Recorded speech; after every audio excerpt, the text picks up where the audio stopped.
ফুটবলে সবুজ গালিচায় আর দেখা যাবে না সেই চিরচেনা ছন্দ, যার পায়ের জাদুতে একসময় মুগ্ধ ছিল স্টামফোর্ড ব্রিজ থেকে শুরু করে পুরো ফুটবল বিশ্ব।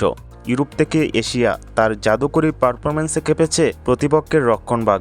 বলছি ব্রাজিলিয়ান তারকা অস্কারের কথা। মাত্র ৩৪ বছর বয়সেই নিভে গেল তার বর্ণাঢ্য কেরিয়ার। সব ধরনের ফুটবল থেকে অবসরের ঘোষণা দেন অস্কার। সাও পাওলোর একাডেমি থেকে উঠে আসা এই ফুটবলার কেরিয়ারে মাতিয়েছেন বিশ্বের সব নামিদামি ক্লাব।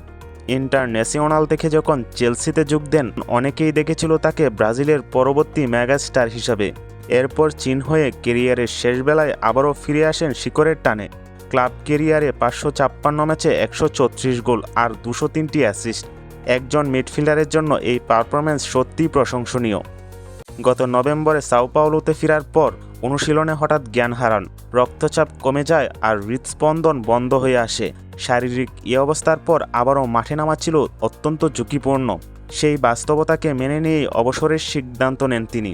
শৈশবের ক্লাব সাও পাওলোর সাথে ২৭ সাল পর্যন্ত চুক্তি থাকলেও শেষ পর্যন্ত বাস্তবতার কাছে হার মেনে প্রিয় বুটজোড়া তুলে রাখার সিদ্ধান্ত নেন এই সেলেসাও তারকা। ব্রাজিলের জার্সিতেও অস্কার ছিলেন উজ্জ্বল। ২০১৪ বিশ্বকাপে দুঃস্বপ্নের সেমিফাইনালে জার্মানির কাছে যখন বিধ্বস্ত হয়েছিল ব্রাজিল, ৫ বারের বিশ্ব চ্যাম্পিয়নদের হয়ে একমাত্র সান্ত্বনার গোলটি এসেছিল অস্কারের পা থেকে। ব্রাজিলের হয়ে ৪৮ ম্যাচে ১২ গোল। আর ২০১২ অলিম্পিকের সেই লড়াকু অস্কারকে ফুটবল বিশ্ব মনে রাখবে চিরকাল।